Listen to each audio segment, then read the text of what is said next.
नमस्कार दोस्तों। आज का जो निबंध है गंगा सिंह राजपुरोहित के द्वारा लिखा गया निबंध है।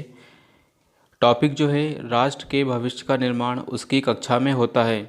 तो इस निबंध में हम देखेंगे कि किस तरह से मल्टी डायमेंशनल अप्रोच का उपयोग किया गया है, किस तरह से कॉम्प्रिहेंसिव राइटिंग का लेखन किया गया है। इसमें हम ये भी देखेंगे किस तरह से history, geography, economy, culture, polity, ethics वगैरह हमारा जितना भी सिलेबस है जीएस का, उसका किस तरह से सदुपयोग किया गया है। हम इसमें ये भी देखेंगे किस तरह से मुहावरे, वाक्यांश और कहानियों का यदि कहीं उपयोग किया है तो कैसे किया है। तो चलिए शुरू करते हैं हम इस निबंध को पढ़ना और देखते हैं किस तरह से निबंध को अप्रोच किया गया है। हमें ऐसी शिक्षा की आवश्यकता है जिससे चरित्र का निर्माण हो, मन की शक्ति बढ़े, बुद्धि का विकास हो और मनुष्य अपने पैरों पर खड़ा होना सीखे।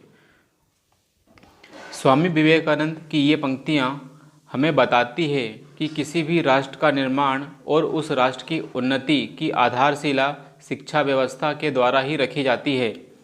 जब किसी राष्ट्र की शिक्षा व्यवस्था सुनियोजित, गुणवत्तापूर्ण होती है तो वह राष्ट्र निसंदेह उत्कर्ष के शिखर पर आरूढ़ होता है। भारत को सोने की चिड़िया कहकर मात्र इसलिए संबोधित नहीं किया जाता था कि भारत धन धान्य से समृद्ध था, अपितु इस संबोधन के पीछे एक महत्वपूर्ण कारण भारतीय ज्ञान परंपरा भी थी।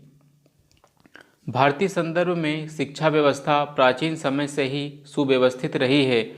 आज भी सनातन गुरुकुल परंपरा का अनुसरण भारत के अतिरिक्त जर्मनी, अमेरिका आदि देशों में भी किया जा रहा है।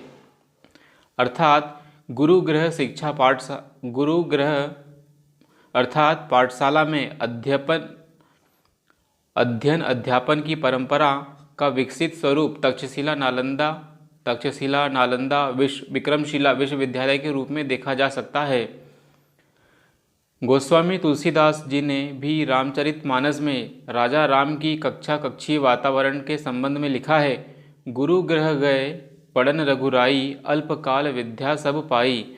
गुरु गृह गए पढ़न रघुराई, अल्पकाल विद्या सब पाई। इसका आशय यह है कि राम हो या सांदीपनी आश्रम में कक्षाओं में ज्ञान प्राप्त करने गए श्री कृष्ण हो, दोनों में एक महत्वपूर्ण समानता गुरुकुल में जाकर शिक्षा प्राप्त करने की है, जिससे भारत के उज्जवल भविष्य का निर्माण भी हुआ है। आज विश्व में सर्वाधिक पढ़ी जाने वाली पुस्तकों में रामायण, महाभारत और गीता अग्रणी है। आचार्य चाणक्य ने अपने कक्षीय वातावरण में ही चंद्रगुप्त मौर्य सदृश हीरे को तराशा और न केवल भारत को एक सूत्र में पिरोया अपितु सिकंदर जैसे विदेशी शासकों से भी राष्ट्र के भविष्य का संरक्षण किया। पुनर्जागरण के दौरान पाश्चात्य सभ्यता ने भी अपनी शिक्षा प्रणाली में सुधार किया। उन्हें इस तथ्य का ज्ञान था कि राष्ट्र के स्वरूप और भविष्य का निर्माण एक सुव्यवस्थित शिक्षा व्यवस्था के द्वारा ही किया जा सकता है। यदि विश्वविद्यालयों की कक्षा में अध्ययन अध्यापन की गुणवत्ता है तो अवश्य ही उज्जवल भविष्य की कल्पना की जा सकती है। इसी गुणवत्तापरक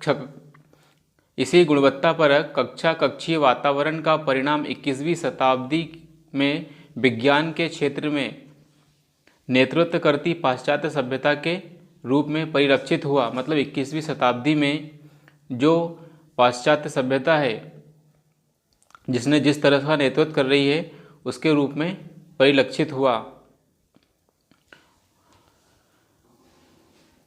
यदि सामान्य सा प्रश्न पूछा जाए कि योग्यता कहाँ से आती है तो संभवतः उत्तर भी यही होगा, अध्ययन से।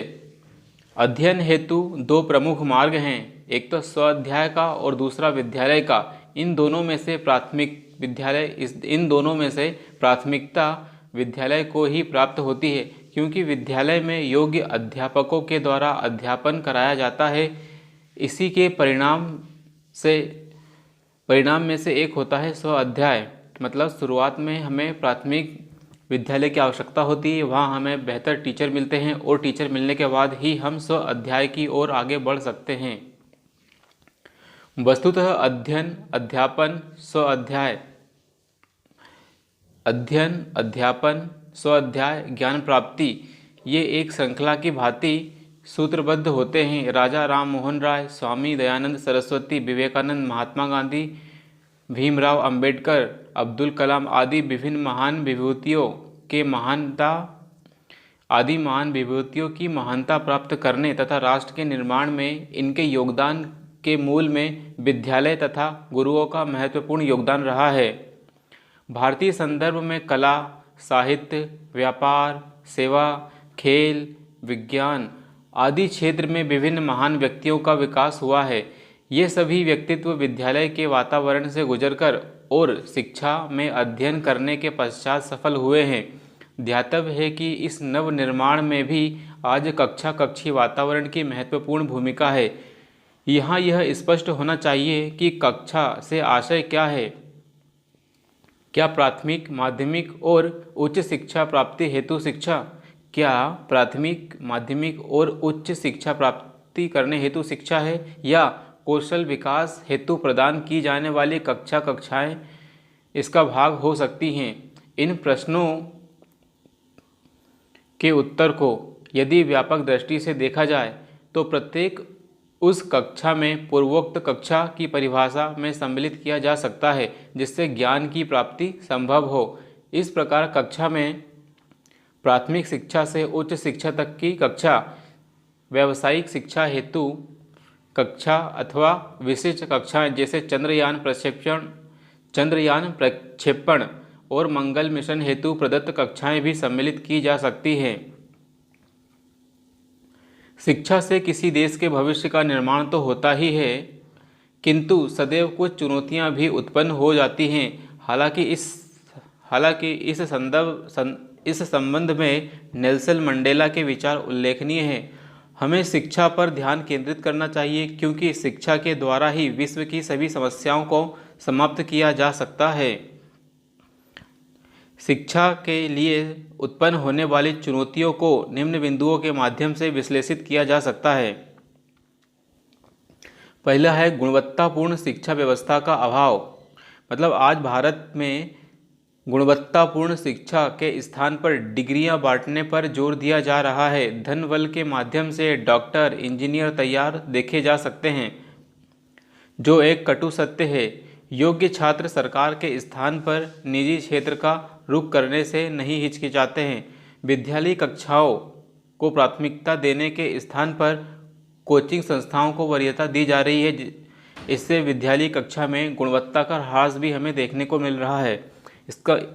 इसमें यह बताया गया है कि जो हमारा एजुकेशन सिस्टम है किस तरह से कोचिंग माफिया की चपेट में आ गया है और किस तरह से प्राइवेटाइजेशन भारत में शिक्षा को विकृत कर रहा है। दूसरी समस्या रोजगार की समस्या है। विभिन्न परीक्षाओं को उत्तीर्ण करने के पश्चात भी आज शिक्षित बेरोजगारों की संख्या कम नहीं है। इसका कारण संभवतः यह भी हो सकता है जिस क्षेत्र का वे रोजगार तलाश कर रहे हैं उनमें तत्संबंधी योग्यता का अभाव है। मतलब जिस तरह का रोजगार व्यक्ति ढूंढ रहा है उस तरह की स्किल सेट उस व्यक्ति के पास नहीं है और हमारी कक्षाएं फेल हो गई है उस तरह का स्किल सेट प्रोवाइड करने में छात्रों को। प्राथमिक शिक्षा व्यवस्था की दयनीयता। केंद्रीय विद्यालय के अतिरिक्त सरकार के द्वारा संचालित सरकारी प्राथमिक स्कूलों में आम जनता अपने बच्चों का पंजीकरण करवाती है। परिणाम के स्वरूप प्रत्येक गली मोहल्ले में प्राइवेट पब्लिक स्कूल कुक्कर मुत्ते की तरह दिखाई देते हैं। मतलब प्राथमिक शिक्षा की जो व्यवस्था है उसमें हर गली मोहल्ले में आपको स्कूल खुलते हुए दिखाई देते हैं। इसके अतिरिक्त अन्य चुनौतियां भी हैं, जैसे नूतन शिक्षा पद्धति की आवश्यकता है। नूतन मतलब नई, हमें नई एजुकेशन प्रणाली की आवश्यकता है। वैज्ञानिक यंत्रों की कम सुलभता आदि है। मतलब इसमें बताया गया कि हमारे जो शिक्षा व्यवस्था है उसके अंदर जो लैब सिस्टम है वहाँ पर हमारे पास टेक्निकल इक्विपमेंट नहीं है। इस समस्या का समाधान करना भी परम आवश्यक है। स्वामी विवेकानंद ने कहा था, शिक्षा सूचना का संग्रहण मात्र नहीं है। शिक्षा सूचना का संग्रहण मात्र नहीं है, अपितु यह एक सतत प्रणाली है जिसमें व्यक्ति को ज्ञान की प्राप्ति होती है, जो निरंतर उसका व्यवहार बनता चला जाता है। मतलब शिक्षा ही उसका व्यवहार बन जाती है। मतलब जिस तरह का एजुकेशन सिस्टम से गुजरकर एक इंसान जाएगा, उसी तरह से उसका व्यक्तित्व निर्माण होता जाएगा। इस प्रकार यदि देखा जाए तो सुशिक्षा के वातावरण में उन्नत भविष्य का निर्माण किया जा सकता है। भारत के भविष्य के निर्माण के संदर्भ में पूर्ववर्ती तथ्यों पर ध्यान देना आवश्यक है। इसके साथ साथ उत्कृष्ट शिक्षा, उत्कृष्ट कक्षा कक्षी निर्माण हेतु भावी सुनियोजन की आवश्यकता है। अतएव निम्नलिखित बिंदुओं को नूतन नीति निर्माण में समावेशित किया जा सकता है। मतलब अब जब हम नई एजुकेशन पॉलिसी बनाएंगे तो किन बिंदुओं का समावेशन हमें करना चाहिए। पहली बात की गई कि आरटीआई एक्ट 2019 का पालन पूर्ण निष्ठा और ईमानदारी से किया जाना चाहिए। मतलब जो राइट टू एजुकेशन एक्ट है उसको हमें बहुत ज़्यादा प्रभावशालिता से लागू किया जाना चाहिए। शिक्षक और छात्र अनुपात में वृद्धि हो, मतलब कितने छात्रों पर एक शिक्षक होना चाहिए, इस अनुपात में वृद्धि की बात की जा रही है। शिक्षकों को गुणवत्तापूर्ण शिक्षण हेतु प्रेरित किया जाना चाहिए। शिक्षक नियुक्ति हेतु शिक्षक पात्रता परीक्षा टीईटी अनिवार्य होना चाहिए। इसमें बताया जा रहा है कि चाहे आप गवर्नमेंट स्कूल के टीचर बनना चाह रहे हो, चाहे प्राइवेट स्कूल के टीचर, आपके पास एक टीचर्स एलिजिबिलिटी टेस्ट का कार्ड होना चाहिए कि आप में टीचर बनने की योग्यता हो। विद्यालयों, विशेष रूप से साक्षात्कार के द्वारा की जाने वाली नियुक्तियों में पूर्ण पारदर्शिता का समावेशन हो। मतलब जब भी हम विश्वविद्यालयों में किसी प्रोफेसर या टीचर को नियुक्त कर रहे हैं तो उसका जब हम साक्षात्कार ले रहे हैं, इंटरव्यू ले रहे हैं, तब हमें पूरी तरीके से पारदर्शिता को बनाए रखनी चाहिए ताकि बेहतर से बेहतर शिक्षक मिल सके स्टूडेंट्स को।